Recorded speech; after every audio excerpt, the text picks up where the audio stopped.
escrito que a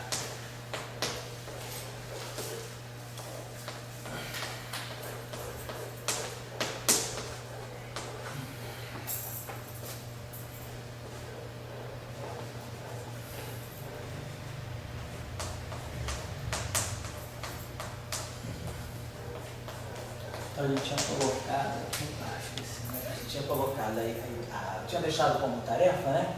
A gente olhar o setor aqui da eletrodinâmica de bósons vetoriais, e nós temos colocado aqui aquele termo que nós já sabíamos que tínhamos discutido aí de outras épocas, né? Que era o termo não mínimo, que dava para a gente aqui o acoplamento que dá para nós o momento magnético não correto.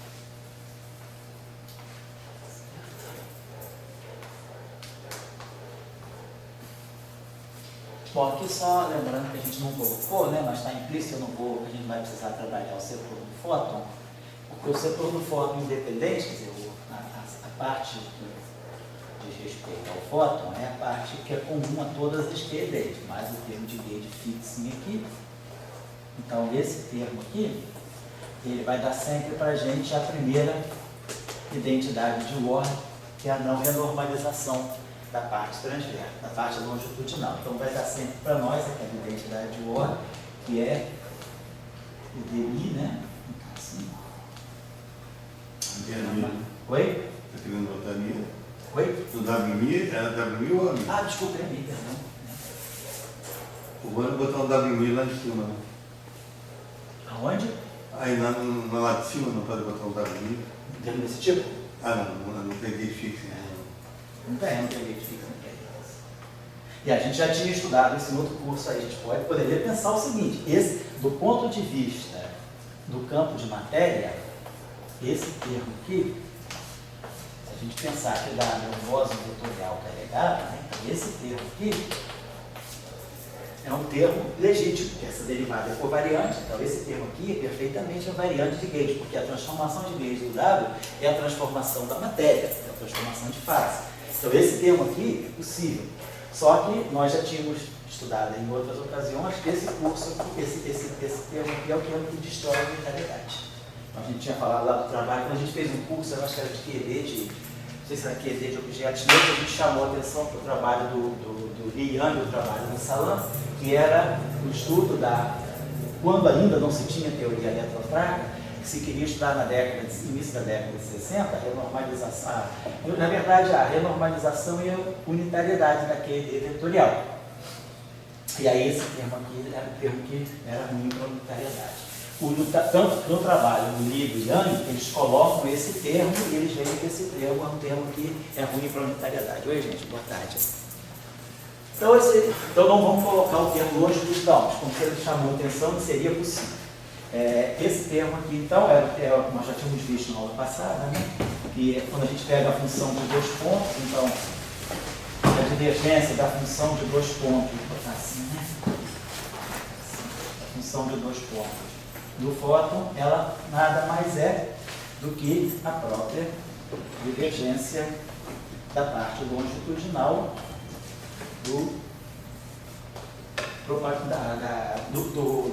da teoria livre. Então, a parte longitudinal. Então, a primeira identidade de ordem, ela sai sempre daqui. Né? Então, não vamos nem nos preocupar com ela. A questão só era mais ligada à parte vetorial. E aí a gente já sabia, basicamente, da onde é que vão vir os termos que vão ser importantes para nós. Quer dizer, basicamente, a gente vai ter, quando a gente tiver aqui o nosso gerador funcional, né, os termos que vão vir vão ser os termos que vão acoplar a fonte, né, as fontes desse campo. Então, a ideia que a gente tinha deixado até como tarefa para vocês, né, era rever as identidades de ordem para essa QED aqui. Então, imaginando que a gente vai colocar aqui a corrente do fóton, vou colocar aqui, e as correntes acopladas ali à matéria. Então, vamos ver que a gente coloca aqui o JMI e o JMI star. Então, as correntes acopladas aos campos de matéria. Então, eu não vou nem botar aqui muitos detalhes, né? Basicamente, o que a gente, vamos ver que a gente queira fazer aqui, a variação, então, de gauge. Então, a gente já sabe que esse termo aqui vai dar para nós, vamos estar integrando sobre todos os campos aqui.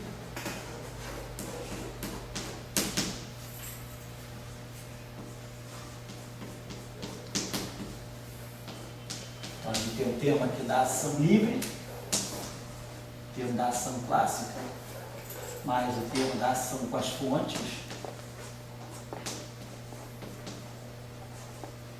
E aí, basicamente, quando a gente fizer a variação, a gente vai produzir aqui os termos que vão vir, né, daquilo que quebra a simetria de gate. Então, aqui a gente vai ter, basicamente, o termo que vem do gate fixe, né, então 1 sobre alfa.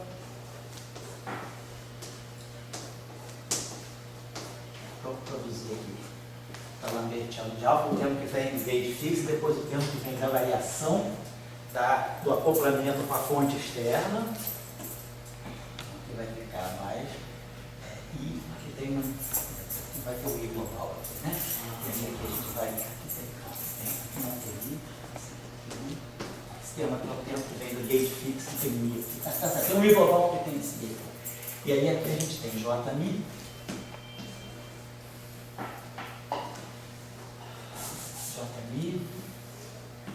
DMI alfa. Então é daqui que sai aquela identidade de ordem. Sai daqui quando a gente faz a integração por partes, traz esse da lambertiano para cá e traz isso aqui para cá. E aí os termos agora ligados à matéria. Então a gente tem um termo lá, vamos colocar assim, dizer que a gente coloca um acoplamento com a fonte, algo do tipo, vamos dizer, JMI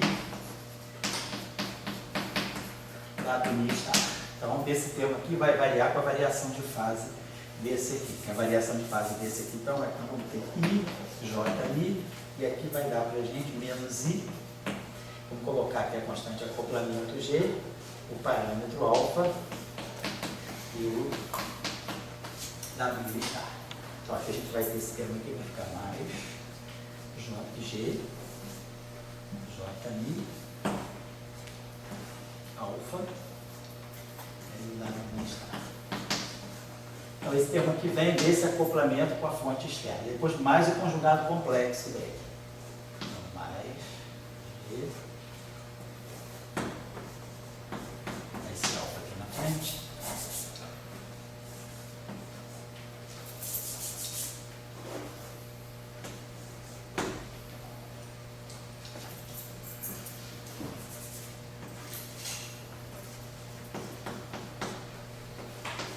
Então, esses são, basicamente, né, os termos que a gente vai ter. Aí a gente sabe que isso aqui, aí, quando a gente olhar, né, lembrando, né, dos nossos procedimentos, sabe que esse termo aqui vai dar a função de um ponto, e aí aqui a gente vai ter as correntes. Aí quando a gente passa para os gamas, né, quando a gente for olhar essa identidade de ordem do ponto de vista dos gamas, a gente vai ter aqui o termo, que a fonte é, basicamente, a derivada do gama em relação aos campos, né? E aqui são, então a gente tem que lá escrever as fontes desse modo, e aqui a gente vai ter os campos. Então a gente vai ficar basicamente com a identidade de ordem, vai ficar muito parecida com a da TD escalar e vai ficar parecida com a da TCD também. Estou só isolando, né? A gente está isolando aqui só as identidades de ordem que dizem respeito, né, ao setor de matéria.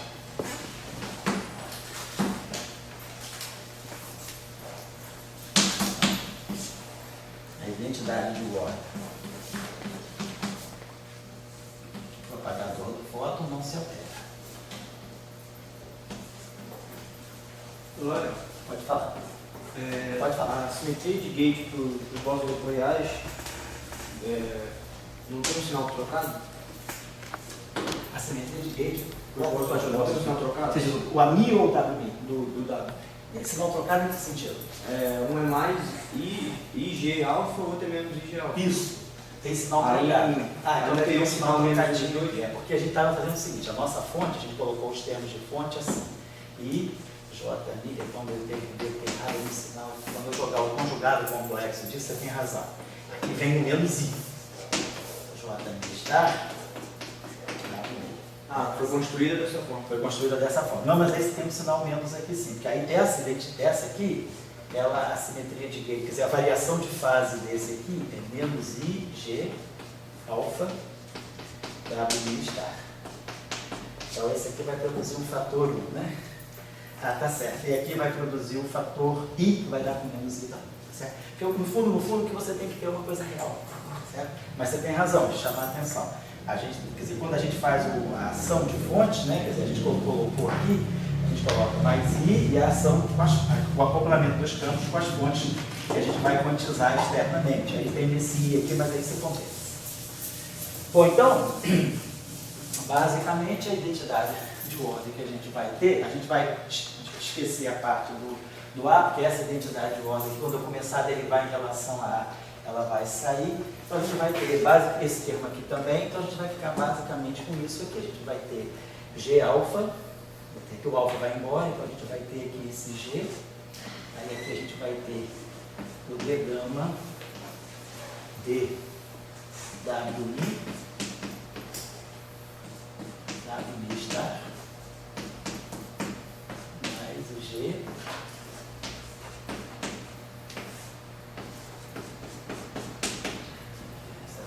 então essa corrente aqui sai em função de como sai em relação a W star, porque lá na ação, né, eu acho que se a gente se lembrar bem, a nossa ação efetiva ela é o W menos os termos de fonte. Então aqui eu vou ter menos J star, então o meu J é a derivada, é menos, né, mas vai ter um menos global, o J é a derivada em relação ao J é derivado em relação ao W star. E o W, o J star é derivado em relação ao W. Então, basicamente, para o setor de matéria, eu vou ter que pegar essa identidade de ordem aqui. Então, nós vamos começar a derivar essa identidade, para a gente poder pegar, lembrar também da nossa percepção da aula passada, que a gente vai buscar as identidades de ordem que são relacionadas aos termos, quer dizer, a ação clássica já indica para a gente quais são as identidades de ordem que a gente vai buscar. Se a gente olhar na ação clássica, a gente vai ver quais são os termos que são fundamentais para manter a simetria de Gauge. Então, no setor de matéria, aqui nesse caso de matéria bosônica, a gente tem o termo, né, vou colocar assim, DI, WI menos DI. WI. Então, o termo cinético do setor de matéria. Estou colocando aqui aberto, que essa derivada aqui são as derivadas que não são as derivadas covariantes. Depois nós temos o termo de corrente. Aí nós temos o termo IG, W, mini star, W mini. Assim. Então, dentro da ação, né, a gente vai colocar.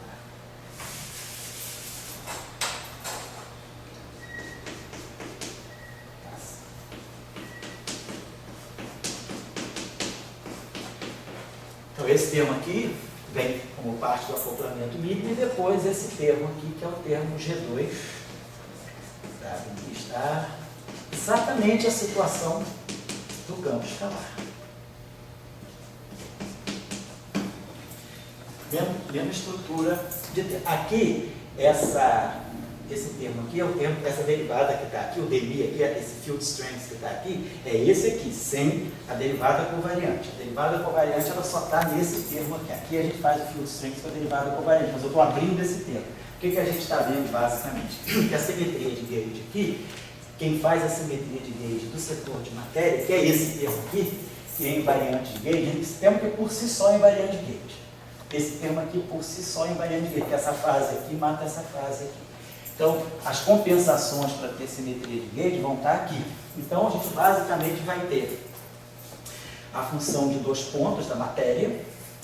Vamos ter aqui um termo que é uma função de 3 pontos, WWA. Então, as funções de Green que vão aparecer ligadas à invariância de Gauge vão ser a função de Green, vou colocar assim, gama 2 mini, para distinguir desse aqui, que é o fóton.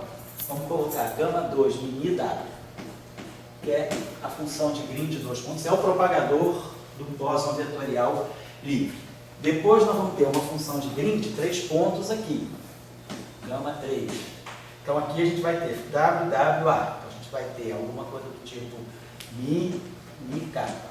Então é a função que vai, na verdade,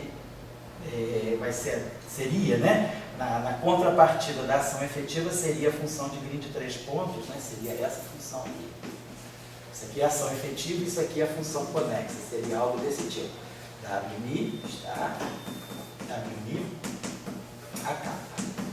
Então a gente tem essa função de 3 pontos e depois tem a função de 4 pontos, que nesse caso é uma função de 4 pontos com 4 índices, né? Porque eu tenho 4 campos de gate, 4 campos desse vértice aqui, mas todos os campos são vetoriais. Então eu teria aqui Mi, capa, lambda.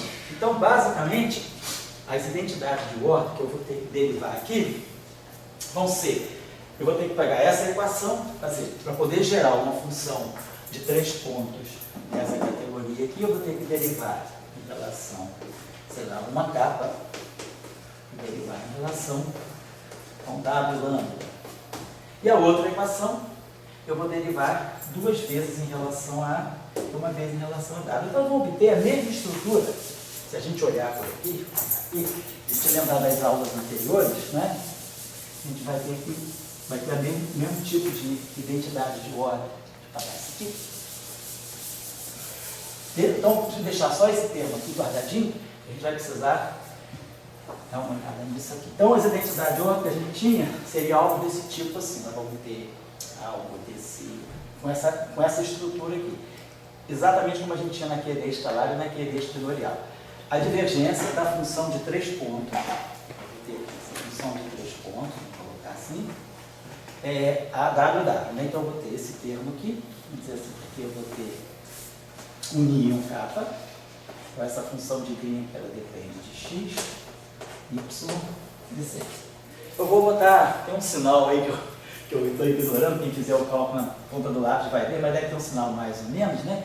Mas isso aqui deve dar algo desse tipo assim, G, e aí aparecem aquelas funções delta. Delta de x menos y, menos o delta de x menos z. E aqui vai aparecer essa função de 3 pontos, porque aquela relação ela se relaciona com o propagador. Então aqui deve aparecer o gama 2 do W.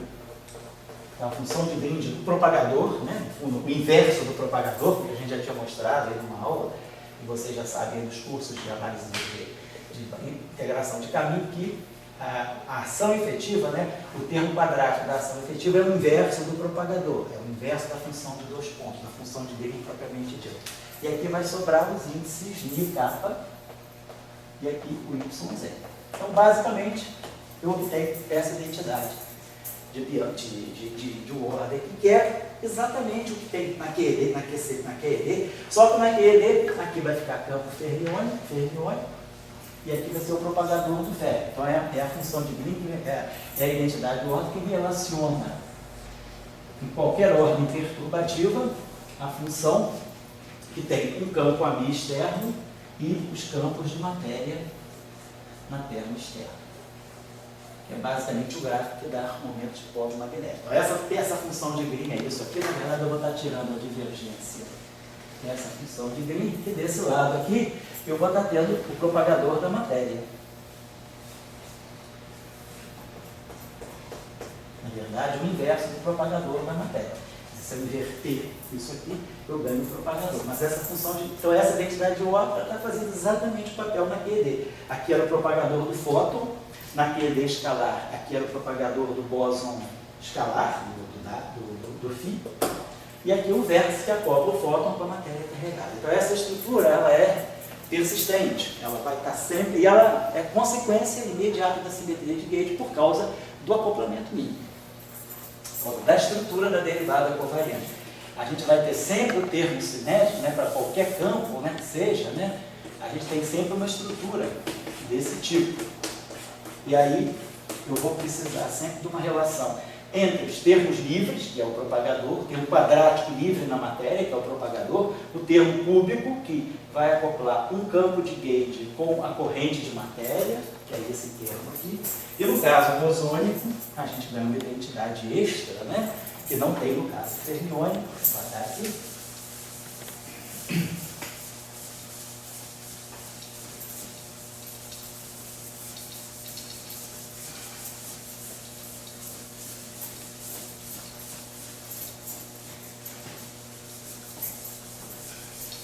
E aí agora a gente trabalha uma identidade que relaciona a função de 4 pontos com a função de 3 pontos. Então deve ser alguma coisa que vai sair também desse tipo. TMI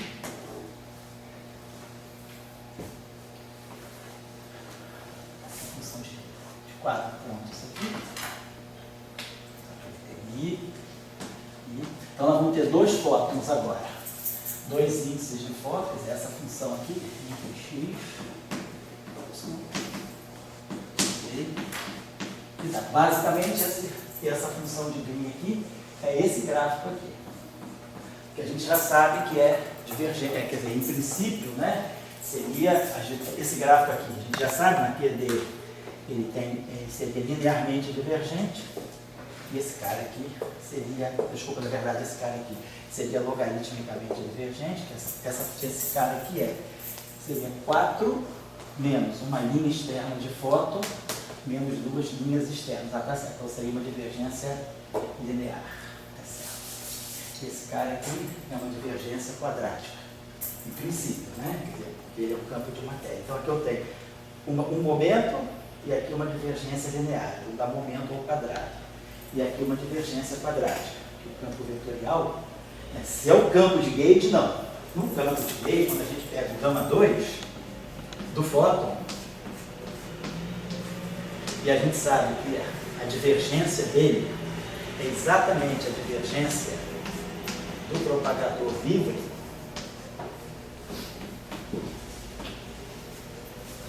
Então, essa identidade de ordem está me dizendo que as correções de loop, quando eu for olhar esse objeto aqui, que é a função de 2 pontos do campo de gauge, qualquer correção quântica ao propagador livre, né, quer dizer, o propagador livre é isso. E aqui eu vou colocar as correções de loop, pode ser um loop, dois loops e assim vai. Então todas essas correções aqui, todas essas correções que vão aparecer só vão ser a parte transversa. A parte longitudinal não muda, é a parte longitudinal da teoria livre. Então todas essas correções aqui necessariamente são transversas. Qualquer correção de loop ao propagador do fóton, ela tem que ter uma estrutura transversa. Se ela tem uma estrutura transversa, a estrutura dela é essa. Esse momento aqui é T, né? Então isso aqui vai ficar T2 θ mi menos Pmi. E aqui vai aparecer, sei lá, uma função escalar, chamada P de propagador, chamada gama, que é o inverso do propagador, gama de P2. Então essa é a estrutura, qualquer loop que eu computar, essa é a estrutura da função de 2 pontos, que a gente chama também de vértice de polarização do vácuo. Gráfico de polarização do vácuo. Então, essa estrutura vai ser sempre dessa forma ditada por essa identidade do óculos. Qualquer correção de loop só pode ser transversa, porque a parte longitudinal é sempre a parte longitudinal livre. Então, qualquer correção nunca vai corrigir a parte longitudinal, só a parte transversa. Como a divergência, né, na QED, aqui menos pelo power counting, né, é 4 número de linhas externas, é 2 nesse tipo de gráfico, a divergência é quadrática. Então, por contagem de potência, a divergência é quadrática. Mas isso aqui já é quadrático no momento. Então, esse termo aqui tem que ser adimensional. Então, se esse termo aqui é adimensional, esse termo aqui vai ter que ser logaritmicamente divergente.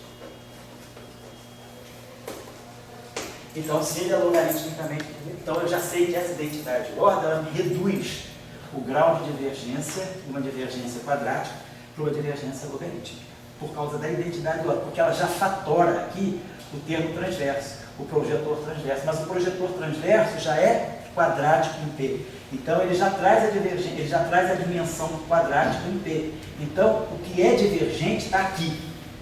E isso que está aqui, então, por argumentação dimensional, só pode ser logarítmica. Tá? Então, a primeira identidade de ordem, ela vale para qualquer QD, independentemente da matéria que nós colocamos. Ela só diz isso para nós, ela reduz o grau de divergência. Mas agora, esse campo aqui não é um campo de gauge, ele é um vetor de matéria. Então, claro que nessa contagem de potência aí, né, eu teria 4 menos o número de linhas externas fóton menos o número de linhas externas de W. Para esse gráfico aqui, isso aqui é 0. E isso aqui é 2. Então esse gráfico é quadraticamente divergente. Essa estrutura é de quadrado. Só que ela não tem identidade de ordem. Porque esse propagador aqui, devido ao termo de massa, ele tem parte longitudinal. Então, esse objeto aqui, realmente a divergência dele é 2. Ao passo que esse aqui, a divergência desse aqui é linear. Então não tem identidade de ordem do W, porque o W não é um campo de rede. Tá bom, só para lembrar isso aí. E aí, olha, o que você queria, basicamente, a menos de um sinal, isso aqui deve ser a mesma estrutura do outro. Vai ficar aqui um delta de x menos z, menos um delta de x menos w.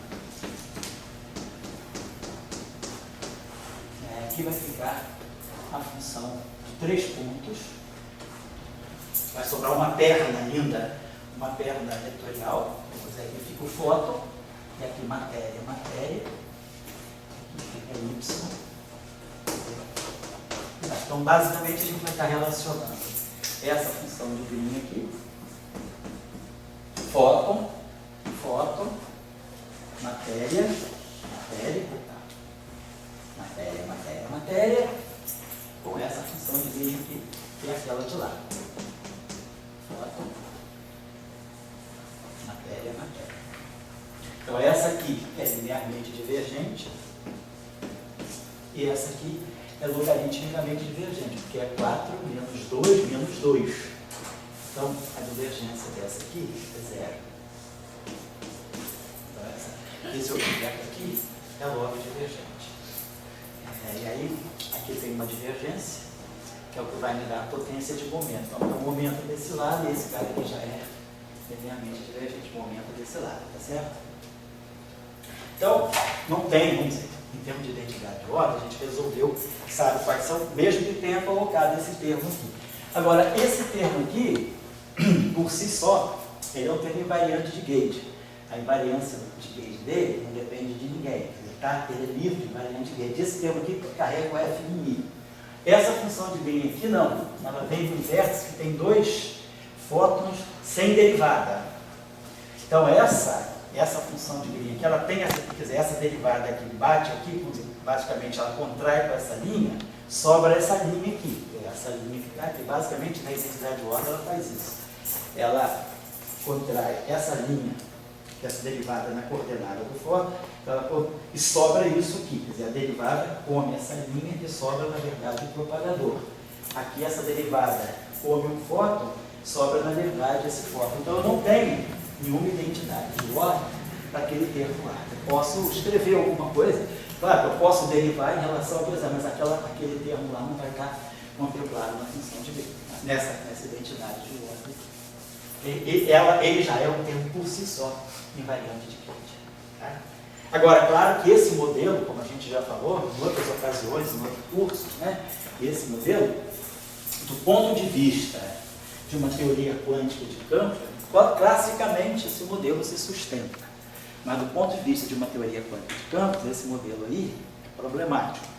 Porque nós temos o bóson vetorial massivo, o W, e isso aí arrebenta com a unitariedade. Então, a saída que se encontrou, né, a partir dos trabalhos do Lee, Yang e do Salam da década de 60, foi imaginar que esse modelo aí é simplesmente um resíduo, né? Quer dizer, ele, na verdade, esse modelo aí, o modelo do fóton com os Ws, né?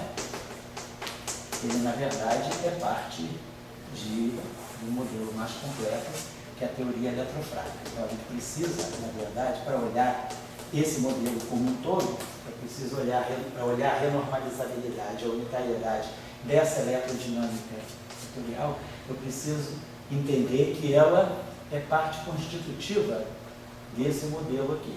E aí, quem vai estar respondendo quem vai abaixar o barato da seção de choque que quebra a unitariedade por causa da massa do W é o Higgs. Então, o papel do Higgs é puxar há uma quebra de unitariedade devido a isso aqui. Então, a seção de choque dos W, o espalhamento W elástico, ela cresce com o quadrado da energia, mas aí se a gente entender que esse campo interage também com o bóson de Higgs, então essa dependência quadrática da energia desaparece, essa seção de choque ela é dominantemente carga de energia e a unitalidade é restaurada. Então é só para lembrar que esse modelo, ele não, como ele está com uma eletrodinâmica bosônica abeliana, bosônica vetorial, né? A abeliana, ela, como teoria quântica, ela precisa ser completada por uma teoria não abeliana. Então, se for colocar, então, Dória, eu diria que essa identidade de ordem você pode ver aí como seja, tá?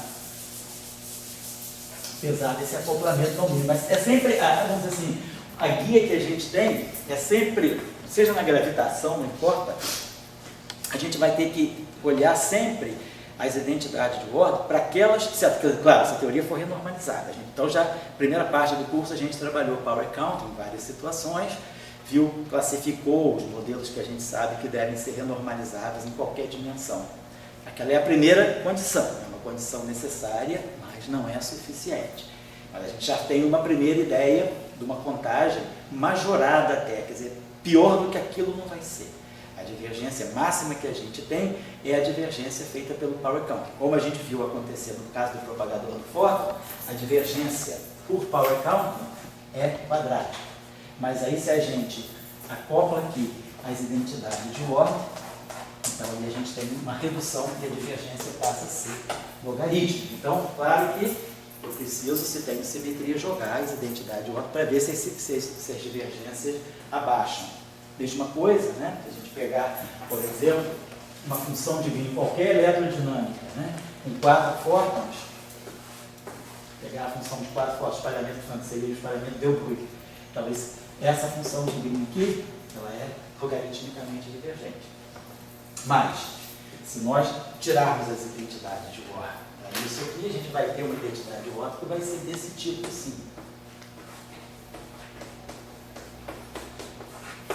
Então, me diz que essa identidade de ordem ela tem que ser transversa. Então, se ela é transversa, esse gráfico aqui, ele vai sempre, aqui tem 4 momentos, vai sempre aparecer uma combinação de momento que vai me dar o operador transverso. Então, o que vai sobrar aqui, vamos chamar essa função de 4 pontos aqui de P, né? Chamar isso aqui. Então, essa função de 4 pontos, ela vai ter que ter essa estrutura mini capa lambda. E aí, como isso aqui já é quadrático e isso aqui é logarítmico, então, essa função de Green seria logarítmica. Então, se isso aqui já é quadrático, esse objeto aqui tem que ter, ele vai ter que ter potência menos 2. Então, isso aqui vai ser altamente convergente. Então, a gente sabe que uma função de 4 pontos, ela não precisa de renormalização. Quer dizer, pelo power counting, eu deveria dizer algo que eu preciso introduzir. Tem um termo de 4 fótons que não é convergente, mas pela identidade de ordem, devido ao fato dessa identidade de ordem valer, eu tenho identidade de ordem desse tipo, né? Se eu pegar aquela identidade de ordem, derivar, esquecer os campos de matéria, derivar toda a vida, só derivar 3 vezes aquela relação em relação a A, eu vou produzir uma função de 4 pontos, com divergência 0. Então, ou seja, essa função aqui tem que ter caráter transverso. Se ela é transversa nesse momento, ela tem que ter essa estrutura. Então, ela é transversa, visa alguma coisa que não é transversa. Quer dizer, visa uma coisa que eu já isolei o caráter de projetor aqui. E aí, se isso aqui já tem potência 2, e esse gráfico tem que ter potência 0, então aqui tem que ter potência menos 2. Então, esse objeto aqui é convergente com o quadrado do momento. Ele converge com 1 sobre A2. Então, já tenho certeza de que eu não vou precisar renormalizar nada. Então, quer dizer, sempre, o power counting, ele sempre dá uma estimativa superior. Então, não desanimem, né? Se a gente quiser algum modelo, se alguém escreveu algum modelo, não se desanime se o power counting estiver meio ruim. Se vocês têm power counting ruim e simetria, aí olhem para o lagrangiano clássico e vejam se que identidades de ordem o lagrangiano clássico pode indicar. Aí vocês já sabem de onde tirar elas. É da integral do gerador funcional. Deriva, o procedimento é sempre o mesmo, não tem erro, e deriva as identidades de ordem, e a gente vai ver então que às vezes a gente tem drásticas reduções. Em alguns casos, como é o caso da supersimetria, o modelo deixa de ser divergente, passa a ser convergente e às vezes passa a ser até finito. Então, uma teoria que pode ser mais divergente, ela... Quer dizer, na supersimetria, no próximo curso a gente vai ver, quando a gente for estudar supersimetria semestre que vem, a gente vai fazer as identidades de ordem da supersimetria, e nas identidades de ordem da supersimetria, a gente vai ver que um modelo que tem divergências quadráticas, devido à supersimetria, ele vai ser no máximo logaritmicamente divergente. Ele continua divergente, mas a divergência cai de duas potências. E aí, se tiver mais simetrias internas, ele pode ficar mais convergente ainda e ficar finito. Então, graças a essas identidades de ordem, a gente consegue produzir alguns modelos de teorias finitas, pelo menos baseadas em supersimetria. É assim na supergravidade também, não? Teoria, que não fosse aparelho de Gauge, a teoria ia para lá do lixo? Quer dizer, vamos dizer, a gente não vai dizer para lá do lixo no sentido, quer dizer, como uma teoria fundamental... Que é o negócio do chacrinho, por exemplo. Vai impeachment a teoria, né? Se você tiver pensando, eu posso, o que eu posso extrair? Pensa numa teoria efetiva, de repente você fala, não, a teoria enfim, as divergências acontecem em muito altas energias, de repente eu estou querendo tirar informação sobre um limite de baixa energia, como é o caso das interações fracas, né? Quer dizer, ninguém jogou fora, todo mundo sabia que o Lagrangiano de Fermi, quer dizer, a partir de 50, 51, com a renormalização da QED, já se sabia que o Lagrangiano de Fermi era não renormalizado. Então, sabia, a teoria de Fermi para interação fraca é uma teoria não renormalizada, porque ela dá interação de 4 ferros, é um decaimento, né? A gente teria lá alguma coisa desse tipo, né? O campo do próton, o campo do nêutron, algum tipo de matriz gama, alguma estrutura de matriz gama, o campo do nêutron. Depois aqui, o campo do neutrino e o campo, outra matriz gama, e o campo do elétron. Então, uma interação de 4 campos fermiões. Certamente não é normalizada. Mas aí você perguntava, mas com isso, então, eu não posso calcular processos usando a teoria de campos para interação fraca? Então, você imaginava qual é a constante de acoplamento da tua teoria, a constante de acoplamento, né, de Fermi. A constante de acoplamento de Fermi, qual é a dimensão dela? É típica, tipo 10 a menos 5. Massa do próton a menos 2.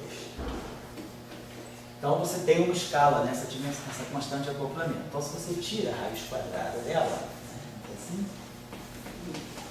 10 a menos 5 meio, vamos colocar assim, né? E massa do próton a menos 1. Então, se eu inverto ela, é 10 a 5 meios, massa do próton. Então, eu tenho uma escala aqui. Então, a massa do próton na faixa de 1 GeV, 10 a 5 meios, praticamente 100 GeVs. Então, você fala, tem uma escala que está me dizendo alguma coisa. Então, essa teoria, ela pode não ser boa. 100 GeVs está me dizendo que é uma escala de energia. O problema da não renormalizabilidade está vindo dessa constante de acoplamento aqui.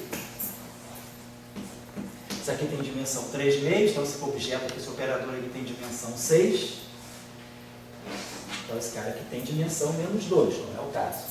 Constante de acoplamento. Então essa constante de acoplamento, ela me fixa essa escala de energia. O inverso dela, na verdade não é ela, mas o inverso dela me fixa essa escala de energia. Então, se eu estiver fazendo, esse aqui está o quê? 10 a 5 meios, é praticamente 100 GeVs, né? Um pouquinho maior, né? Que na verdade a gente sabe que a escala da interação eletrofrágil é o valor esperado no quadro Higgs, que é 246 GeVs. Mas a constante de acoplamento, ela já está me dizendo, se tiver alguma coisa interessante, vai ser nessa escala aqui. De fato, quando a gente faz o mecanismo de Higgs, ele sai aqui. Então, essa escala aqui está me dizendo assim, não, eu jogo fora essa teoria. Claro, vou falar o seguinte, eu vou jogar fora essa teoria se eu começar a me aproximar dessa espécie de escala de energia linear.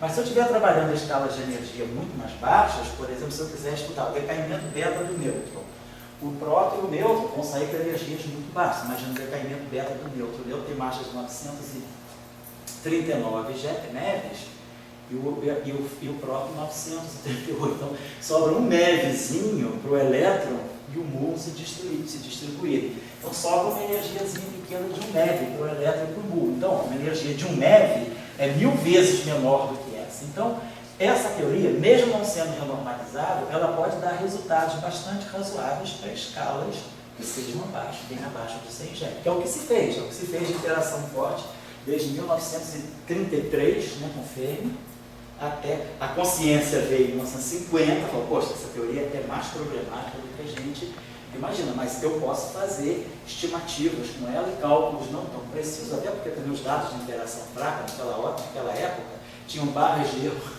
mais até com os números de hoje.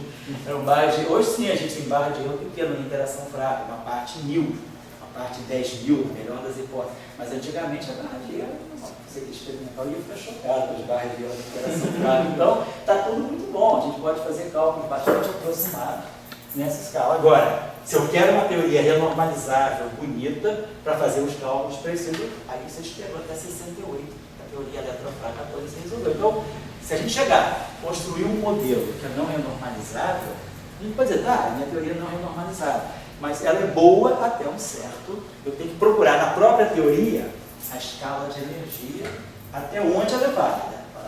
Então, tem um limite de validade que eu posso trabalhar com uma certa segurança. Daqui para frente, não. Mas, claro, se a gente está numa postura de eu quero uma teoria realmente fundamental, aí a renormalizabilidade é fundamental. Certo? É um pouco uma discussão assim, subjetiva, no sentido de que até que ponto ela é boa. Para um purista, ela é ruim, mas para um fenomenólogo e para um experimental, ela pode ser muito boa. Eu posso fazer estimativas, cálculos com uma certa precisão. Com uma interação fraca, fica muito claro que a própria constante de acoplamento, que dá a não renormalizabilidade, ela já conta a história para você. Ela diz, olha, eu sou o Coringa, eu respondo pela não renormalizabilidade. Então, a escala da onde a teoria está boa já está aqui, a própria constante de acoplamento. Ela já te diz isso, você lê dali. Então, pode falar? Qual é a contribuição mais interessante da teoria do Guinch? Mostrar que a carga elétrica é conservada, certo, pela simetria de grid, ou a renormalizabilidade? Eu acho que o que você está... Vamos dizer, agora tem dois... Eu diria que a resposta, ela tem dois ângulos para você ver. O que você pretende, né? Se você pretende, vamos dizer assim, às vezes usar uma teoria de campos para você compreender melhor algum tipo de regularidade que você observa naquela interação, por exemplo, nesse caso a carga é conservada. Ou se você tivesse uma teoria com simetria não abeliana, qual era a regularidade que você ia observar? Provavelmente a existência de objetos quase degenerados em massa. Se tem algum tipo de regularidade, ou algum tipo, como você fala, de conservação, que é a carga elétrica, para mim, a simetria de gauge é importante por isso. De repente, você pode ter um modelo que não é normalizável, mas que leva em conta aquela simetria. Já é uma boa indicação. Agora, talvez, se você então tem uma teoria não renormalizável já com aquela simetria já te descreve, vamos dizer, já dá conta de uma série de aspectos daquela interação. Agora, eu preciso, se eu quiser ir mais à frente, ser realmente assim, purista, gostaria de descrever isso como uma teoria não renormalizável. Então, você talvez tenha que estender essa teoria e imaginar que ela simplesmente é parte de algo mais completo. Eu acho que a gente tem aprendido essa lição através do tempo. Foi assim com as interações práticas, né? Depois foi assim com a própria QCD, com a gravitação tem sido assim. A gente agora está nessa situação da gravitação. A gente conseguiu sair, observar, ter certos resultados.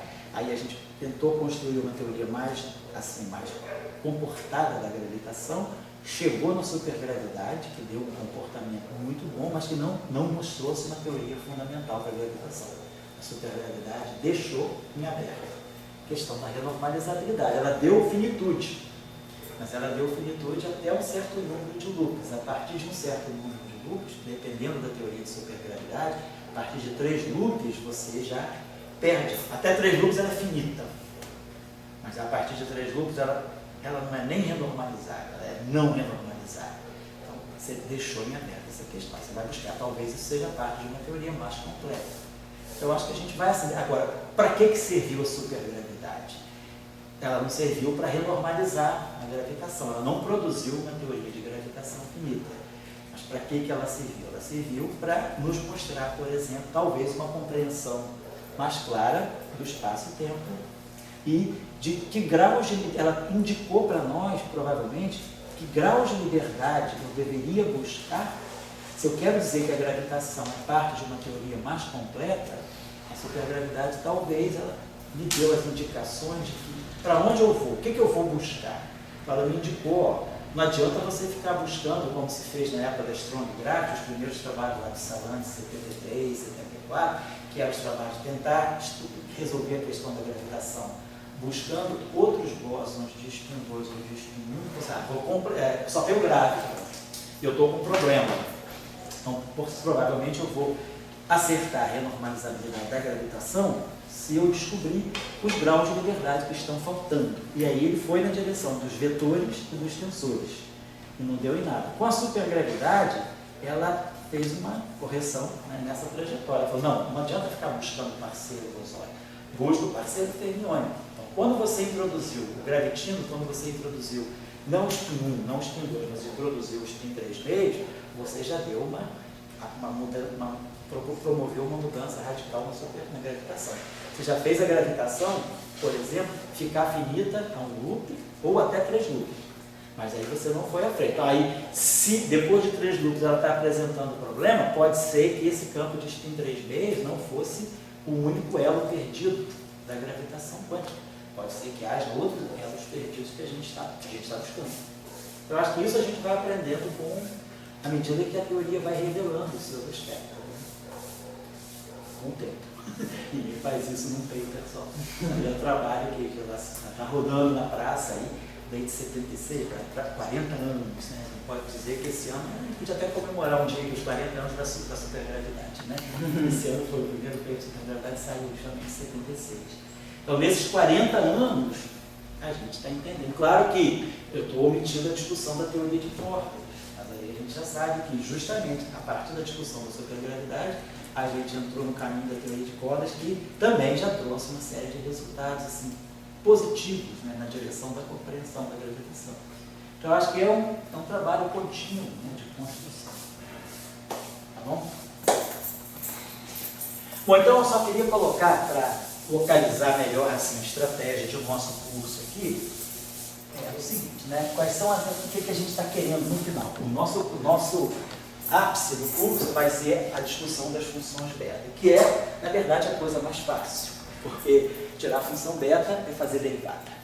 A questão é saber até onde chegar para depois eu derivar. Depois que eu tiver a função, eu derivo. A questão é obter a função cuja derivada vai ser a função beta. Então, a gente dividiu o curso, assim, como eu falei com vocês nas primeiras aulas. Esse curso não é um curso de ensinar ninguém a fazer integral. É por isso que o Alexandre foi embora. Porque ele não viu nenhuma integral, ele ficou muito decepcionado. Então, o curso não é para integral, eu acredito que todo mundo saiba, né? Acho que é até vergonhoso a gente ficar resolvendo 2 aulas em integral. Está nos livros, está nas tabelas, está no Maple, e vocês sabem. Então, agora a questão é como organizar os cálculos. Então, a gente viu que os cálculos não podem organizar da seguinte maneira. A primeira coisa que a gente compreendeu, tentou mostrar, era o Power Count. A primeira coisa que a gente trabalhou foi de onde saem as divergências. Então, as divergências saem da própria estrutura das funções de Green livres no espaço. Do momento que o campo deixa de ser clássico e passa a ser quântico, mesmo que ele não esteja em interação, que ele esteja livre, a gente viu que as funções de correlação já começam a explodir violentamente nas vizinhanças do cone de luz. Então, a gente tem uma série de divergências que são intrínsecas ao fato do campo agora ser um operador quântico. E esse operador quântico, ele toma valores no espaço de distribuições. Então, a mistura da quantização com as distribuições são a fonte dos problemas, né, das divergências. E aí, se depois a interação vem, a interação já herda esse problema. Já vem com esse pecado original que os campos trazem lá. Então, a gente entendeu que a divergência está lá e a gente foi ver. Então, vamos tentar ver como a gente pode entender um modo de fazer os cálculos numa teoria quântica. Teoria de perturbação, gráfico de Feynman. Então, a gente viu que a contagem de potências já organizava para nós, né, que as divergências elas eram de um número finito de categorias. O que é importante para a renormalizabilidade, né, é que haja um número finito de categorias de funções de Green divergentes.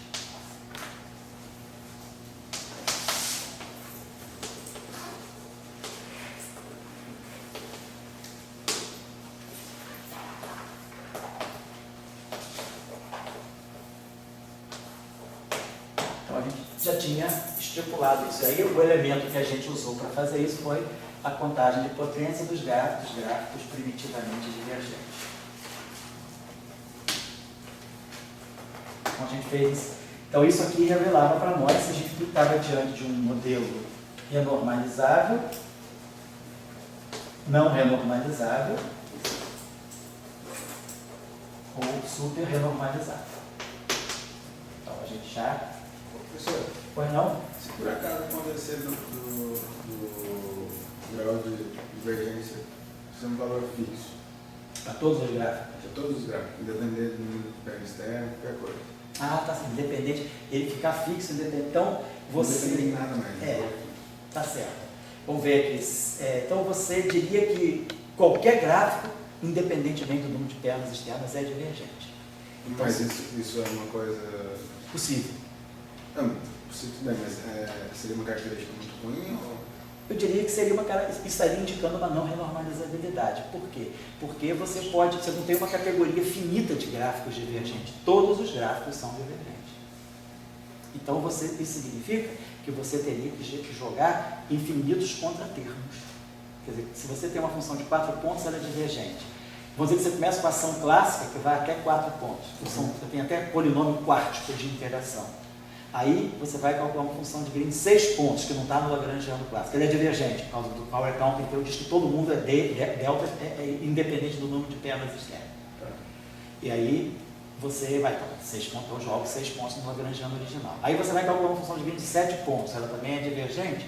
Você joga. Então, teu polinômio, teu Lagrangiano, ele vai ficar com um número infinito de contratermos. E aí isso aí quebra o paradigma da renormalizabilidade, que é você ter uma teoria predizível, vamos dizer assim, um número finito de constantes de acoplamento. Agora, só a questão que eu me coloco, né, é se, quer dizer, pensando aqui, será que a gente consegue construir, você já viu isso? Ou já viu? Um modelo que, independentemente do número de pernas externas, então eu diria que essa teoria não é normalizada, a não ser que ela seja uma teoria de Gauge, que possa haver algum tipo de princípio, de alguma simetria que diga, o power counting precisa ser suplementado pelas identidades de Ward ou de Slavnok-Taylor. E aí elas vão melhorar as divergências. Tá? Tá. Tá legal? Mas o que está em jogo aí, Guga, é a questão do número infinito de categorias de gráficos de divergência. Isso diria que você provavelmente vai ter que botar todos os possíveis contratermos até a hora que você vai ter um Lagrangiano não polinomial. O problema surgiu porque isso viria de uma Lagrangiano não polinomial, mas isso truncou no determinada ordem. Ah, tá certo. Então, a partir do momento que truncou, aí deu um gráfico, o grau de divergência dava um valor constante. Entendi. Mas aí se você calcular... Aí eu imagino que talvez colocando as outras ordens, acho que... Isso. Dê uma olhada. Eu posso olhar até com vocês depois, se vocês quiserem. Porque tem um exemplo interessante na supersimetria.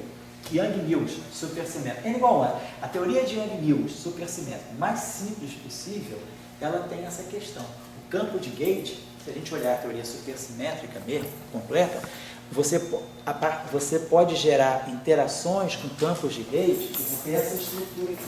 A gente vai ter, vou colocar assim, matéria, campo de Gauge. Matéria, campo de Gauge, campo de Gauge. Matéria, campo de Gauge, campo de Gauge, campo de Gauge. E assim vai. Vai ter matéria, campo de Gauge, campo de Gauge.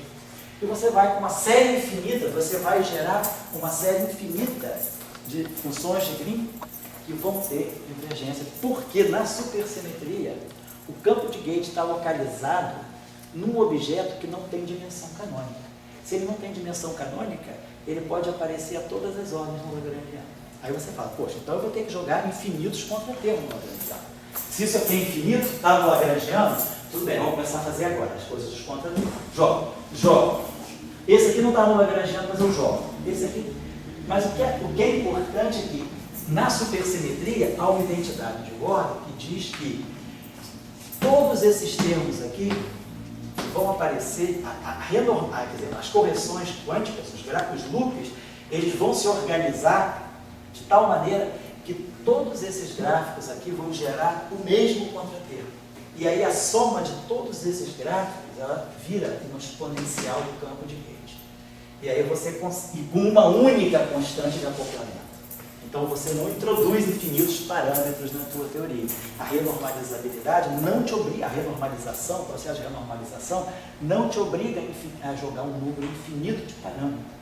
Então a renormalizabilidade, na verdade, é isso. É você garantir que as correções quânticas, elas te deixam um número infinito de parâmetros. Por exemplo, quando aconteceu com aquele ED que Salan estudou no doutorado, aquele ED escalar. Quando ele foi renormalizar aquele ED escalar, o que ele tinha era o campo escalar carregado e o campo de Gauge. Então, o que se tinha era a interação matéria-matéria-Gauge, matéria-matéria, campo de Gauge. Era isso que a gente tinha. Mas, pelo Power Counting, ele viu, não, pode aparecer um gráfico novo.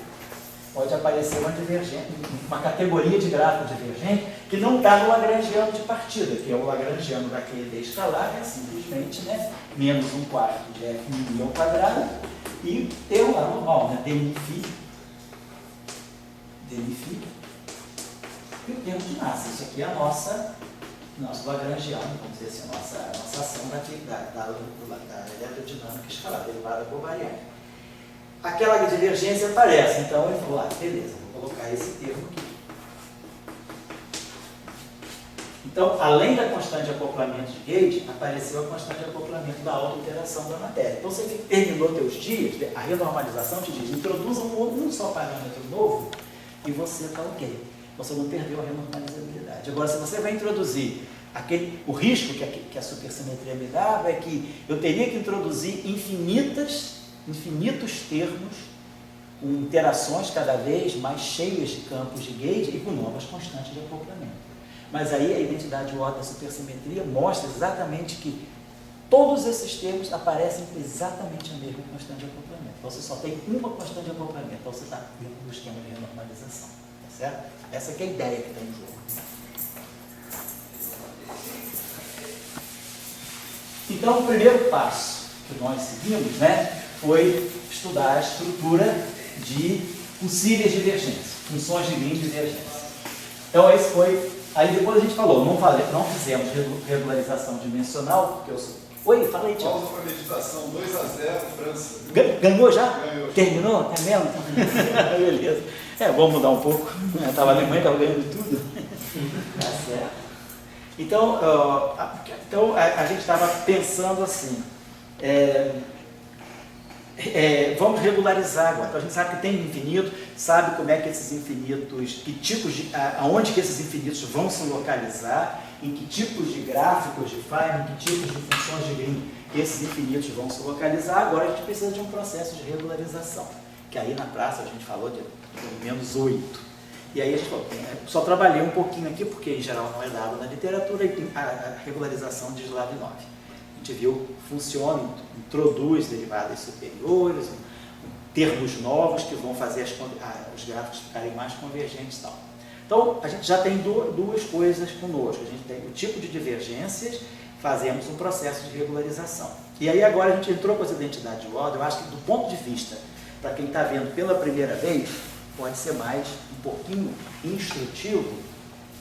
Primeiro olhar as identidades de ordem, porque eu já sei que os gráficos que vão ter infinitos, eles têm relações entre eles, como nós vimos, né? Naquele, por exemplo, naquele espinorial, né? Quando a gente pega aquele de Dirac, os gráficos que são divergentes são o propagador do fóton, o propagador do férmio, a função de 3 pontos, a função de vértice.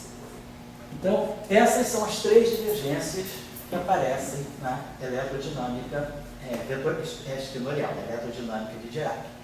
E tem uma identidade de ordem que relaciona com essa. Então, a gente já começa a ver que, e nós vamos ver que isso faz uma economia sensacional, as renormalizações elas vão estar organizadas por isso. Na QED escalar aparece uma coisa nova, que é esse gráfico aqui, aparece essa interação aqui e aparece essa interação aqui. Então, a QED escalar está feita assim. E aí também, de novo, a gente viu que tem uma relação, uma identidade de ordem entre essa e essa, e tem uma identidade de ordem entre essa e essa. Quer dizer, as três que são importantes para a simetria de gauge. Porque é isso aqui que vai garantir a existência, que depois de eu renormalizar, depois de eu introduzir as correções de loop, a constante de acoplamento é a mesma, ela não muda. A constante de acoplamento que está aqui, que é o R, ela vai estar ligada a essa que está aqui, que poderia aparecer aqui uma outra constante de acoplamento G. Mas aí as identidades ordens vão garantir que esse G que vai aparecer aqui é o próprio 2. Então, a simetria de gauge não é perdida. Então, então, por isso que a gente foi primeiro com as identidades de ordem, para poder ver que essas divergências que nós vamos começar a calcular agora, que vão levar à renormalização, elas já estão organizadas previamente pelas simetrias que o Lagrangiano tem. Então, a gente está partindo dessa ideia.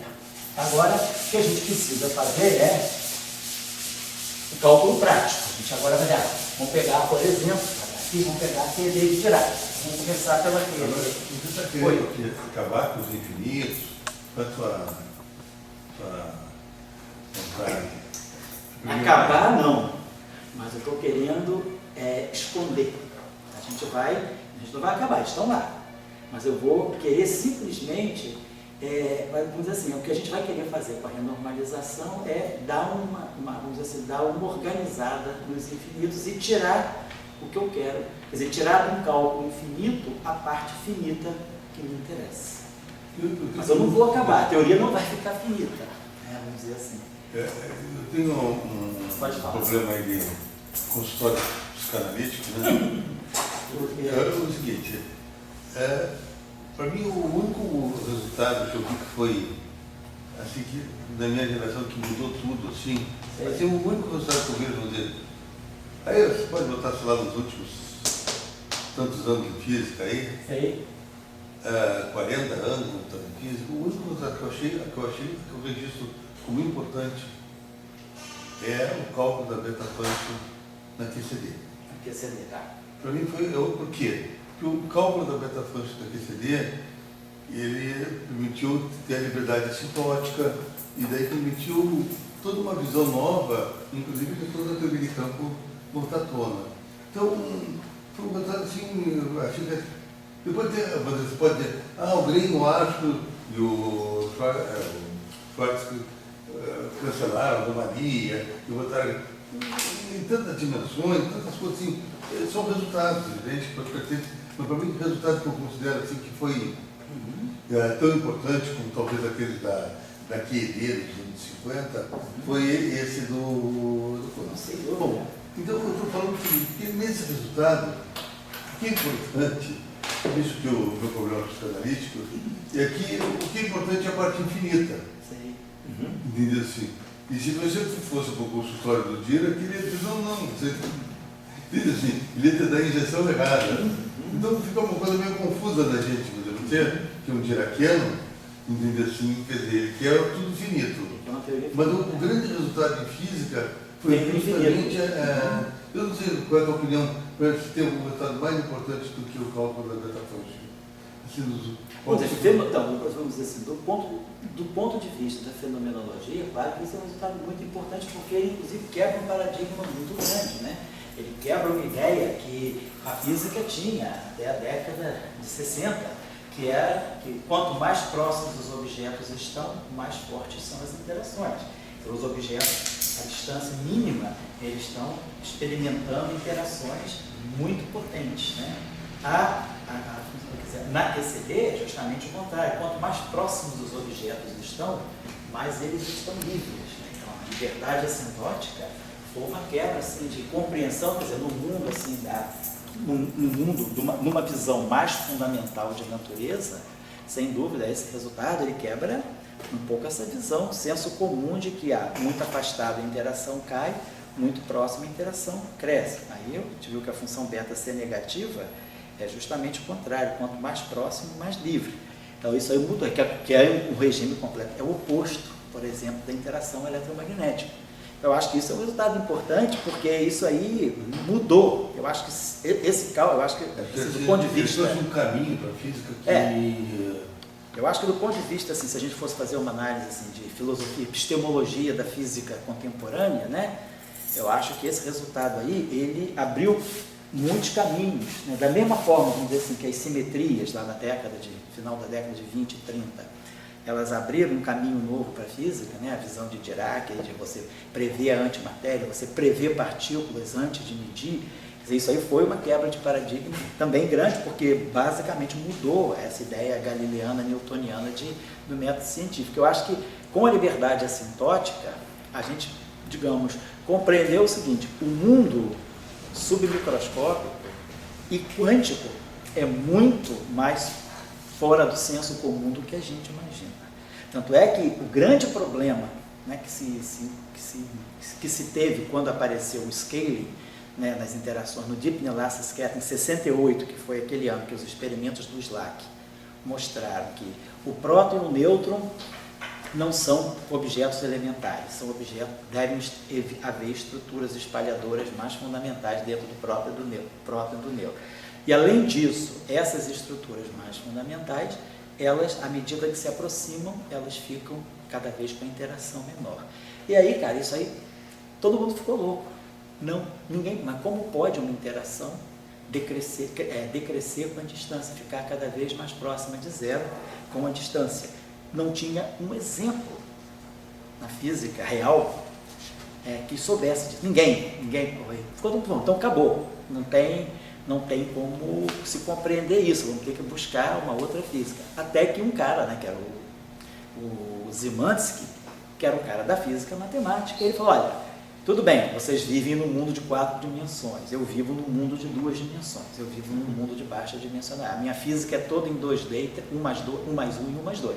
Ele falou: para nós isso não é estranho. Nós temos esses exemplos, né, modelos bidimensionais apresentam essa característica. Então isso aí já deu, claro, você vai dizer, mas tudo bem, isso vale em 2 dimensões, mas não vale em 4. Mas isso aí já deu uma pausa para reflexão, falando: não, então talvez vamos mais a fundo, que possa ser que tenha alguma coisa nesse sentido. E aí, quer dizer, a importância da formação está um pouco aí. Aonde é que isso acontecia em 2 dimensões? Nos modelos sigma não lineares, que eram super estudados nessa época, desde a década de 60. Então, modelos sigma não lineares mostravam esse comportamento em 2 dimensões. As interações, o modelo é não linear, as interações são não polinomiais, mas as partículas, quer dizer, aquilo que seriam as excitações do modelo 1 mais 1D, elas se tornam livres à medida que elas estão muito próximas. Tudo bem, é um mundo de 2D, é modelo sigma, é. O que isso tem a ver com a QCD? Nada. Mas aí, o cara que tem formação, que fez bons cursos, ele falou o seguinte: não, tudo que o modelo sigma não linear em 2 dimensões, na verdade, é uma teoria de Yang-Mills. Em 2 dimensões, o análogo do Yang-Mills, não existe Yang-Mills, vamos dizer, em 2 dimensões, que existe o modelo sigma não linear. Falou: bom, será que a teoria de Yang-Mills está dando isso em 2 dimensões? Será que ela não dá isso em 4? Aí recuperaram-se as teorias de Yang-Mills, que já vinham sendo recuperadas na física dentro de outra visão. A teoria de Salang-Glashow-Heiberg, a teoria eletrofrágil. Yang-Mills, né, não morreu depois do paper do Yang-Mills, ela ficou na barra de ferramenta, mas Yang usou pouco ela. Né? Na verdade, quem mais se apoderou das teorias de Yang-Mills foram Salang, Glashow, Heiberg, o próprio Schwinger, né? Então, eles foram trabalhando a teoria de Yang-Mills na visão da unificação. Só que quando Szymanski falou: em 2 dimensões isso acontece com modelos sigma não lineares, quem conhecia bem teoria de campos falou: não, mas modelo sigma não linear em 2 dimensões é uma teoria de Yang-Mills. Então, a gente tem teoria de Yang-Mills em 4 dimensões, vamos ver se isso não acontece. Aí os caras falaram: vamos calcular a função beta de uma teoria de Yang-Mills, né, que foi o prêmio Nobel lá do Gross, Wilczek e do Pulitzer. E aí, calcularam, deu exatamente uma função beta negativa.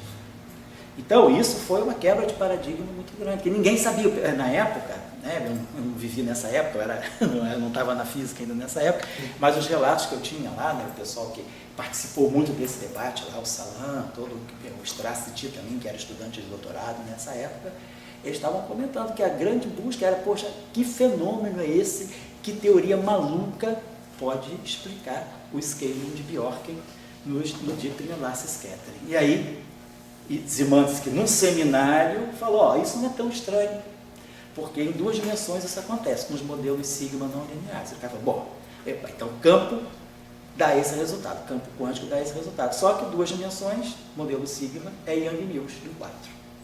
Vamos ver, então, a gente tem teoria de Yang-Mills. Aí, a teoria de Yang-Mills foi reabilitada de uma outra forma, para reproduzir o scaling, né, na verdade, a liberdade assintótica no Deep Enlace Scattering. Com isso, se formulou a QCD. Então, esse foi um resultado. Eu acho que isso aí foi assim, um breakthrough realmente na física, um corte bastante grande, porque você agora é obrigado a lidar com interações que são completamente o oposto das interações newtonianas, das interações, essa ideia de interação que todo campo de interação cai com a distância, com alguma potência da distância. Eu acho que isso foi um resultado. Depois disso, se a gente fizer uma análise assim, clara da história, né, se a gente fosse pensar, mas o que veio que foi tão importante quanto isso, ou o que veio foi consequência disso, o que veio logo depois. Então, quando essa ideia surgiu e alimentou, né, a questão da QCD, a primeira questão, a questão que tinha agora é, já que nós estamos compreendendo a interação eletromagnética, compreendemos a interação fraca, que aí logo que se renormalizou, logo que se calculou a função beta, Toft, Veltman, Jambiage, Bolini, o pessoal renormalizou Yang-Mills. Aí renormalizou Yang-Mills com quebra espontânea de simetria. Então mostrou que o modelo eletrofraco, aí os franceses lá, Jean-Justin, Brezan, Jean-Justin, o pessoal, aquele Benjamin W. Lee também, o coreano, o pessoal mostrou, então beleza. Teoria de Yang-Mills com quebra espontânea de simetria, teoria eletrofraca é renormalizável. Então, formulou-se a QED, renormalizar. O que está faltando? QCD, né? O que está faltando? Está faltando gravitação. Aí Salam, e mais ou menos isso ficou forte na Inglaterra, na Holanda e na Itália, foram na direção da gravitação.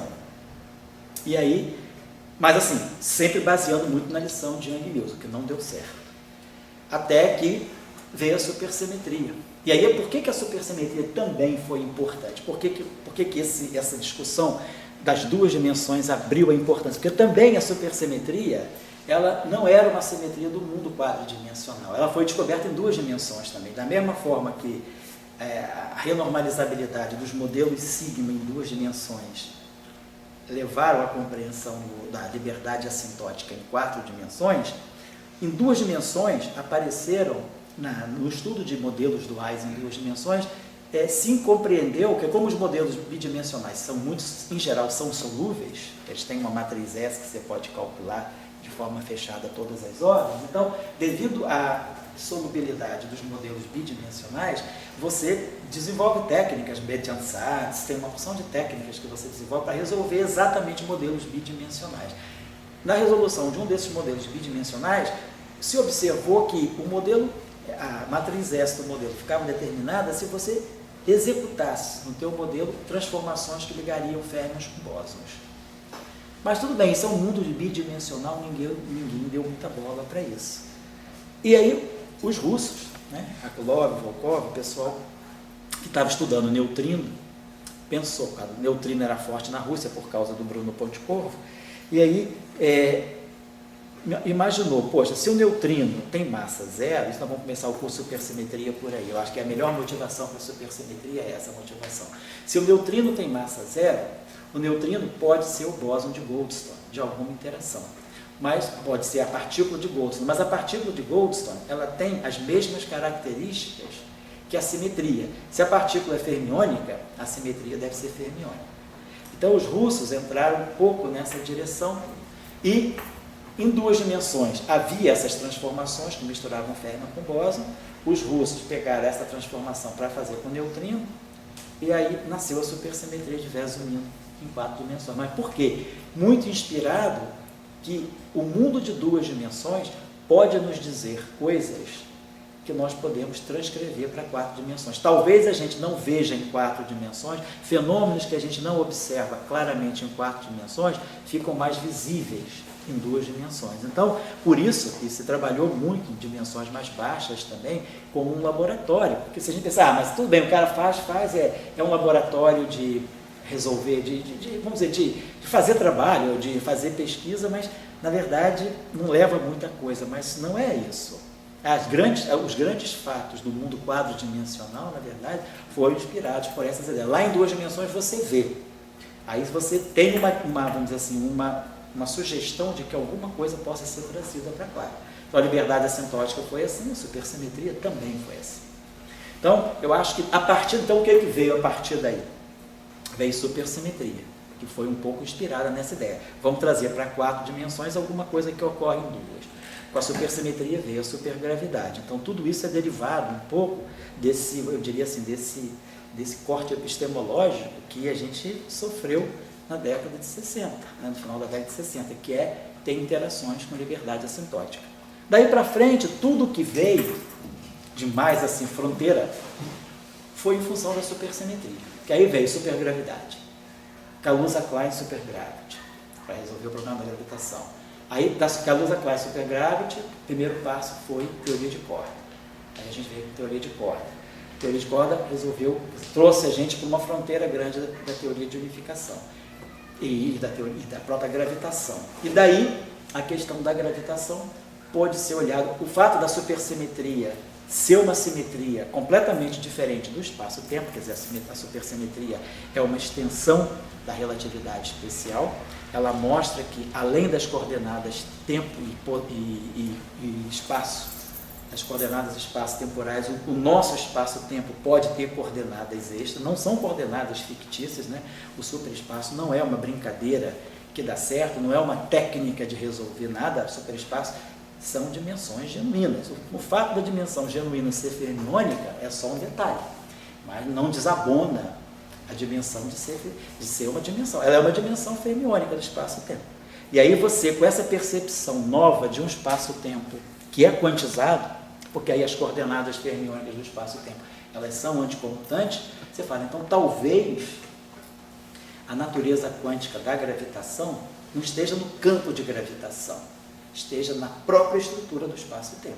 E aí você entra para a loop quantum gravity. Então, a loop quantum gravity, você está quantizando, na verdade, é a estrutura geométrica do espaço-tempo e não está quantizando o campo de gravitação no espaço-tempo, né? Mas é o espaço-tempo que já tem a sua natureza quântica. Isso é inspirado pela supersimetria. Então, eu acho que, desculpa, só para terminar, então tudo isso, na verdade, se a gente for olhar qual é a origem de toda essa história, eu diria que está na função beta negativa, né, das teorias de gauge não abelianas. Lá, a gente foi obrigado a fazer uma reflexão e rever um pouco a maneira de fazer física, quebrar paradigmas, né, que eram completamente galileanos, né, e abrir a física para uma outra direção. E tudo que veio daí veio nessa linha. Só fazendo um comentário, eu acho que a função beta, ela trouxe, justamente quando você fala assim do Dirac, que não gostava do infinito, como é que é? Agora tem alguma coisa aí. E o resultado assim, experimental. Em 68, o pessoal na Áustria... E altamente preciso. Assim, né? Aí, eu acho que depois, eu entendo a supersimetria como uma teoria purista. Entra no lado purismo do físico. Agora, depois, só para fazer o quadro, eu acho que a física entrou muito mais do que eu entenderia como trama do conhecimento. Sabe? Eu acho que foi a função beta, isso aí que você está falando. A supersimetria entra no purismo natural da física, mas a partir de então, eu acho que é trama do conhecimento. Você não sabe se essa supercorda, se qualquer outra coisa existe ou não existe. É trama do conhecimento. Eu acho que o conhecimento ele tem sua dramaturgia. Pode ser que tudo aquilo que você deduz, etc., seja bonito, mas não faz uma maneira de ver. Mas isso aqui simplesmente, porque a gente é muito difícil uma pessoa aceitar o infinito. Muito difícil. Não, claro. Muito difícil. A luta toda, né, lá de Bornfeld, né, tudo era ter campo infinito em cima da carga, quer dizer, o infinito sempre foi, quer dizer, o infinito para o físico, que na verdade não é infinito, simplesmente é muito grande em relação a alguma coisa, algum parâmetro, né, mas ele sempre deixou assim, qual é o problema daquilo que eu estou representando, é um problema da matemática, essa era um pouco a ideia de Dirac. Dirac, né, na verdade, ele achava que a questão que ele colocava, né, assim, da finitude, né, por que Dirac sempre queria uma teoria finita, ele achava que nem tanto a questão de você ter o infinito, a questão era você não gerar parâmetros a partir, para ele, a teoria clássica deveria fixar tudo, essa era um pouco a ideia, não gostava que a teoria quântica fosse corrigir a teoria clássica. Ele achava que se você fizesse H cortado tendendo a zero, você não recairia, você já teria tudo. Então, um pouco era a ideia dele com teorias finitas. Mas aí, é claro, eu lembro dessa discussão, sobretudo em 82, né, nos 60 anos do Yang, né, que quando foi apresentado ao Dirac o primeiro modelo de teoria quântica finita, né, a brincadeira na época até era essa, né? A festa do Yang, mas o presente foi do Dirac, né? O Dirac sempre sonhou com uma teoria finita, né? E aí a teoria finita, que era Super Yang μ n igual a 4, apareceu justamente em 82. E aí foi nessa conferência, né, dos 60 anos do Yang, foi apresentado. E aí o Dirac falou, eu acho que agora a gente está começando a entender teoria quântica de campo, porque ele sempre achava o seguinte, que com a ideia de quantização e com a ideia de simetrias, você tentaria burlar o infinito. Mas aí a questão é, a função beta, como nós vamos ver aqui, ela vem da renormalização, ela vem do infinito. É justamente, vamos dizer assim, daquele setor que você quer jogar fora, que você tira a função beta. E aí qual seria a possibilidade de você conciliar a existência de uma função beta com uma teoria que é finita? Então, você tem como fazer isso, né? Quando você vai conciliar uma função beta com uma teoria que é finita, você pode introduzir, quer dizer, a única saída que você tem é introduzir hierarquias de massa. Você tem uma teoria finita, geralmente numa teoria você tem mais graus de liberdade, e a partir das hierarquias de massa, quando você começar a dizer, no limite em que uma massa se torna muito maior do que a outra, você consegue ler a função beta. Então, você consegue também extrair a função beta de uma teoria finita. Você não precisa ter só... A gente, claro, o padrão tradicional, o que está nos cursos, o que está nos livros função beta